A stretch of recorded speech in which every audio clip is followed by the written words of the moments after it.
இந்த செய்தியை உங்களுக்காக வழங்குவது யூரோ குரூப் மலேசியா.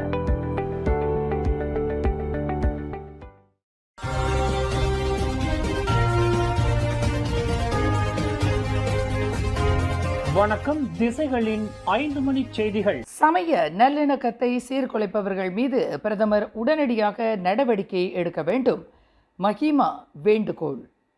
மலேசியாவின் பல்லின சமூக கட்டமைப்பில் நீண்ட காலமாக பேணப்பட்டு வரும் இன சமய நல்லிணக்கத்தை சவாலுக்கு உட்படுத்தும் வகையில் தீவிர போக்குடைய சில நபர்கள் இந்து வழிபாட்டு தலங்களுக்கு எதிராக மேற்கொண்டு வரும் தூண்டுதல் நடவடிக்கைகள் மிகுந்த கவலை அளிக்கின்றன. இத்தகைய தனி நபர்களின் சர்ச்சைக்குரிய கருத்துக்களும் ஆலயங்களுக்கு முன்னால் சட்டவிரோத கூட்டங்களை நடத்த விடுக்கப்படும் அறைகூவல்களும் நாட்டின் சகிப்புத்தன்மையை சீர்குலைக்கும் அபாயம் கொண்டவை.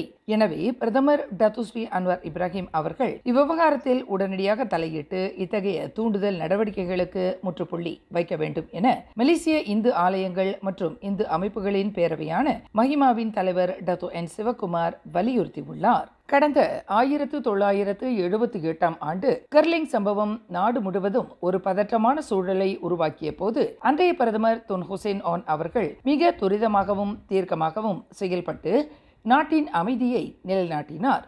மத தீவிரவாதம் மற்றும் சகிப்பு தன்மையின்மைக்கு எதிராக அவர் விடுத்த எச்சரிக்கை பல்லின மலேசியாவில் எழும் ஆபத்துக்களை தடுத்து நிறுத்திய வரலாற்று சான்றாகும். அதே போன்றதொரு தீர்க்கமான அணுகுமுறையை தற்போதைய பிரதமர் டத்துஸ்ரீ அன்வார் மேற்கொள்ள வேண்டும். சட்டத்தை மதிக்காமல் தன்னிச்சையாக செயல்படும் நபர்களின் கொட்டம் அடக்கப்படுவதன் மூலமே நாட்டில் அமைதியை நிலைநாட்ட முடியும் என்று டத்து சிவகுமார் சுட்டிக்காட்டினார். சட்டவிரோத வழிபாட்டு தலங்கள் தொடர்பான அரசாங்கத்தின் உத்தரவுகள் முறையான சட்ட நடைமுறைகள் கீழ் கையாளப்பட வேண்டுமே தவிர அது சட்டம் ஒழுங்கை சீர்குலைக்க துடிக்கும் தனி நபர்களின் கைகளில் ஆயுதமாக கிடைத்துவிடக் கூடாது. புக்கிட் மர்தாஜாம் போன்ற இடங்களில் உள்ள வழிபாட்டு தலத்திற்கு எதிராக திட்டமிடப்படும் தூண்டுதல் போராட்டங்கள் நாட்டின் பாதுகாப்பிற்கே விடப்பட்ட சவாலாகும். எனவே பிரதமர் டத்துஸ்ரீ அன்வர் இப்ராஹிம் தனது மலேசிய மடானி தத்துவத்தின் உண்மை பொருளை நிலைநாட்டும் வகையில் சிறுபான்மையினரின் உரிமைகளுக்கு வழிபாட்டு தலங்களின் பாதுகாப்பிற்கும் இரும்புக்கரம் கொண்டு அரணாக நிற்க வேண்டும்.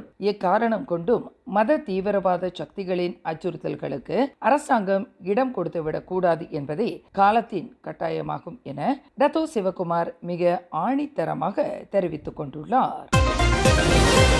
அரசாங்கத்தை கவிழ்க்க சதி செய்ததாக கூறப்படும் விவகாரத்துடன் தொடர்புடைய ஒரு நபரிடம் போலீஸ் துறை வாக்குமூலம் பெற்றுள்ளதாக போலீஸ் படை தலைவர் டத்துஸ்ரீ காலித் இஸ்மாயில் தெரிவித்தார். இது தொடர்பாக புகார் அளிக்கப்பட்ட சில மணி நேரத்திலேயே சம்பந்தப்பட்ட அந்த நபர் தானாகவே முன்வந்து வாக்குமூலம் அளித்ததாக ஐஜிபி குறிப்பிட்டார். இன்று உள்துறை அமைச்சின் நிகழ்ச்சி ஒன்றில் கலந்து கொண்ட பின்னர் செய்தியாளர்களிடம் பேசிய காலித் இஸ்மாயில் இந்த விவகாரத்துடன் தொடர்புடைய மேலும் சில பெயர்கள் கிடைத்துள்ளன என்றும் அவர்களிடம் விசாரணை நடத்தி வாக்குமூலம் பெறுவதற்கான பணிகள் நடைபெற்று வருகின்றன என்றும் கூறினார். இதுவரை ஒருவரிடம் மட்டுமே வாக்குமூலம் பெறப்பட்டுள்ள நிலையில் அடுத்த கட்டமாக மேலும் 3 அல்லது 4 பேர் விசாரணைக்கு அழைக்கப்படுவார்கள் என்று கலீத் இஸ்மாயில் தெரிவித்தார். இந்த சதி திட்டம் மலேசியாவிற்கு வெளியே உள்ள தொடர்புகளையும் கொண்டிருக்கக்கூடும் என்பதால் விசாரணை மிகவும் விரிவாகவும் எச்சரிக்கையுடனும் நடத்தப்பட்டு வருவதாக அவர் விளக்கினார். மறைந்த முன்னாள் நிதியமைச்சர் துன் டைம் ஜைனுடீனின் மனைவி புவான்ஸ்ரீ நயிமா காலித் விசாரணைக்கு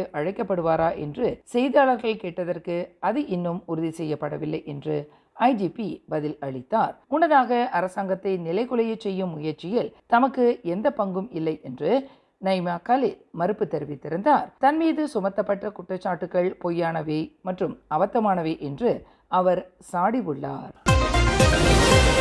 ஊழியர் சேமிப்பு வாரியமான இபிஎஃப் உறுப்பினர்களில் சுமார் 60% வரும் 2030 ஆண்டிற்குள் தங்களின் 60 வயதில் 3,90,000 ரிங்கிட் எனும் அடிப்படை சேமிப்பு இலக்கை அடைவதற்கான வாய்ப்புகள் உள்ளதாக 2ஆம் நிதியமைச்சர் டத்துஸ்ரீ அமீர் ஹம்சா அசீசான் தெரிவித்துள்ளார்.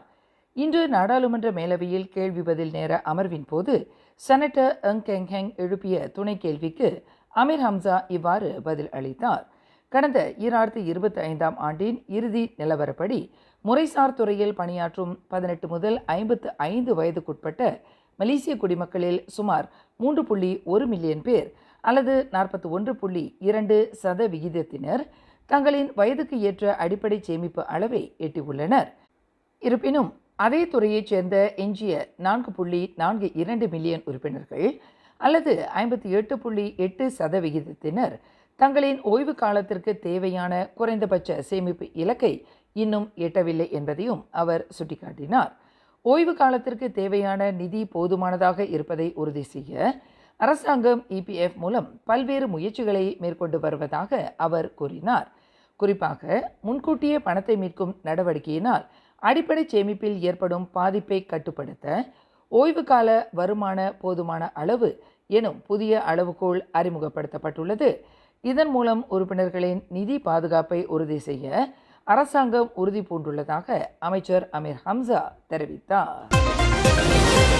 கடந்த மாதம் ஜார்ஜ்டவுனில் பட்டாக்கத்தியால் தாக்கி ஒருவரின் வலது கை துண்டிக்கப்பட்ட சம்பவத்தில் தொடர்புடைய 4 பேர் இன்று ஜார்ஜ்டவுன் செஷன்ஸ் நீதிமன்றத்தில் குற்றம் சாட்டப்பட்டனர். 29 வயது ஜி கிஷன், 26 வயது எஸ் யோகயோகன், 28 வயது எஸ் ஹேகனேஸ்வரன் மற்றும் 23 வயது கே சர்வீந்திரன் ஆகியோர் நீதிபதி இர்வான் சுவைன்பான் முன்னிலையில் நிறுத்தப்பட்டு குற்றச்சாட்டு வாசிக்கப்பட்டது. கடந்த பிப்ரவரி 25ஆம் தேதி காலை சுமார் 8 மணியளவில் ஜார்ஜ்டவுனில் உள்ள கர்னி பேரகன் பகுதியில் 33 வயதான எஸ் பிரசன்ராஜ் என்பவரை பட்டாக்கத்தியால் தாக்கி அவருக்கு கடும் காயம் விளைவித்ததாக இந்த 4 கூட்டாக குற்றம் சாட்டப்பட்டனர். குற்றவாளி என்று நிரூபிக்கப்பட்டால் 20 ஆண்டு சிறை, அபராதம் மற்றும் பிறம்படி தண்டனை விதிக்க வகை செய்யும் குற்றவியல் சட்டம் 326வது பிரிவின் கீழ் 4 குற்றச்சாட்டை எதிர்நோக்கியுள்ளனர்.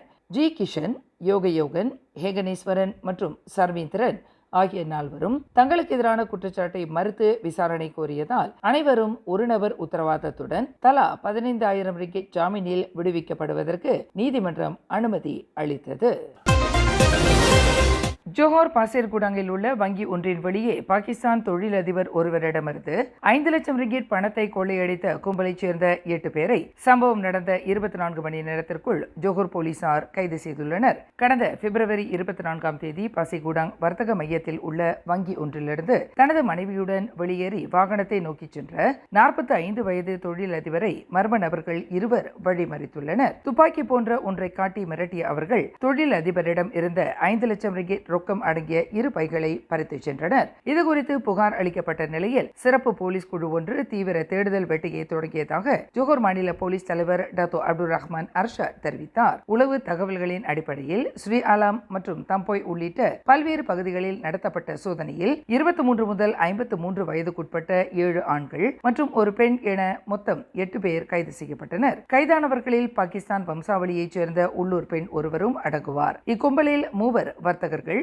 1 உணவு வியாபாரி, 2 மெக்கானிக் மற்றும் 2 வேலை இல்லாதவர்கள் ஆவர். கைதானவர்களில் 1 பாதிக்கப்பட்ட தொழில் அதிபருக்கு ஏற்கனவே நன்கு அறிமுகமானவர் என்பதும் மற்றவர்கள் அவருக்கு நண்பர்களாக செயல்பட்டதும் விசாரணையில் தெரிய வந்துள்ளது. இந்த கொள்ளை சம்பவத்தில் கொள்ளையடிக்கப்பட்ட 5 லட்சம் ரிங்கிட் பணத்தில் 12,000 ரிங்கிட்டை மட்டுமே அவர்கள் செலவு செய்திருந்த நிலையில் மீதமுள்ள 4,87,350 ரிங்கிட் ரொக்க பணத்தை போலீசார் மீட்டனர் என டாக்டர் அப்துல் ரஹ்மான் அர்ஷாத் மேலும் தெரிவித்தார். கிள்ளான் காப்பார் வட்டாரத்தில் இன்று காலை லாரி ஓட்டுநர் ஒருவரை நோக்கி மோட்டார் சைக்கிளில் வந்த 2 துப்பாக்கியால் சுட்ட நிலையில் அங்கிருந்து தப்பிக்க முயன்ற அவர்களை ஒரு கார் மோதி வீழ்த்தியது. இந்த சம்பவம் காலை 9 மணி அளவில் நடந்ததாகவும் இதுகுறித்த புலனாய்வு விசாரணைகள் தொடர்ந்து நடைபெற்று வருவதாகவும் ஸ்லாங்கூர் மாநில போலீஸ் தலைவர் டாக்டர் ஷாசலி கஹார் தெரிவித்தார். லாரி ஓட்டுநரின் தற்போதைய நிலை குறித்து இன்னும் உறுதிப்படுத்தப்படவில்லை. ஆனால் சந்தேக நபர்கள் 2 காயம் அடைந்துள்ளதாக தெரிவிக்கப்பட்டுள்ளது. சம்பவ இடத்தை சாட்சியாக கண்ட கார் ஓட்டுநர் துப்பாக்கிச் சூடு நடத்தியவர்களை தனது வாகனத்தால் மோதி தடுத்துள்ளார் என்று முதற்கட்ட விசாரணையில் நம்பப்படுகிறது. துப்பாக்கிச் சூட்டிற்கான காரணம் குறித்து போலீஸ் துறையினர் மற்றும் தடயவியல் குழுவினர் தொடர்ந்து விசாரணை மேற்கொண்டு வருகின்றனர். மேல் விவரங்கள் விசாரணைக்கு பிறகு வெளியிடப்படும் என்று டாக்டர் ஷசலி தெரிவித்தார். கிள்ளான் மீரு போலீஸ் நிலையத்தில் கடந்த திங்கட்கிழமை நடந்த பயங்கர மோதல் தொடர்பில் பிடிபட்டவர்களின் எண்ணிக்கை 8ஆக உயர்ந்துள்ளது. போலீஸ் நிலையத்தில் புகார் அளிக்க வந்த 3 நபர்களுக்கும் அங்கு திடீரென நுழைந்த மற்ற 5 பேருக்கும் இடையே ஏற்பட்ட தகராறு கைகலப்பாக மாறியது. ஒரு குறிப்பிட்ட குடியிருப்பு பகுதியில் பாதுகாப்பு பணம் வழங்குவது தொடர்பான 2 கும்பல்களுக்கு இடையிலான மோதலே இந்த சம்பவத்திற்கு காரணம் என நம்பப்படுகிறது. இதுகுறித்து செய்தியாளர்கள் கூட்டத்தில் பேசிய ஸ்லாங்கூர் மாநில போலீஸ் தலைவர் டாக்டர் ஷாசலி கஹார் புகார். கைது செய்யப்பட்டவர்கள் ரகசிய கும்பல்களுடன் தொடர்புடையவர்கள் என்பது முதற்கட்ட விசாரணையில் தெரிய வந்துள்ளது என்றார். 28 முதல் 44 வயதுக்குட்பட்ட இந்த 8 பேரும் மார்ச் 3 முதல் 7ஆம் தேதி வரை வெவ்வேறு தேதிகளில் தனித்தனியாக நீதிமன்றத்தில் ஆஜர்படுத்தப்பட்டு தடுத்து வைக்கப்பட்டுள்ளதாக அவர் குறிப்பிட்டார். சம்பவத்தின் போது அவர்கள் போதையில் இருந்திருக்கலாம் என போலீசார் சந்தேகிக்கின்றனர். கைது செய்யப்பட்டவர்களில் சிலருக்கு கொலை முயற்சி, கொள்ளை மற்றும் திருட்டு போன்ற குற்ற பின்னணிகள் இருப்பதும் ஒருவருக்கு போதைப்பொருள் சோதனை முடிவுகள் சாதகமாக வந்திருப்பதும் கண்டறியப்பட்டது. மோதலின் போது பயன்படுத்தப்பட்ட ஒரு கருப்பு ஹெல்மெட் மற்றும் இரும்பு குழாயை போலீசார் பறிமுதல் செய்துள்ளனர். ஆயுதங்களுடன் கலவரத்தில் ஈடுபடுதல், பொது சொத்துக்களுக்கு சேதம் விளைவித்தல் மற்றும் ஆபத்தான ஆயுதங்களால் காயப்படுத்துதல் ஆகிய குற்றப்பிரிவுகளின் கீழ் இந்த வழக்கு விசாரிக்கப்பட்டு வருகிறது என்று டத்தோ ஷசலி விளக்கம் அளித்தார். மேலும் செய்திகளை தெரிந்து கொள்ள கீழே இருக்கும் பெல் பட்டனை அழுத்துங்கள். உங்கள் மகிழ்ச்சியை வெளிப்படுத்த லைக் மற்றும் ஷேர் செய்யுங்கள். தொடர்ந்து திசைகளோடு இணைந்திருக்க சப்ஸ்கிரைப் செய்யுங்கள்.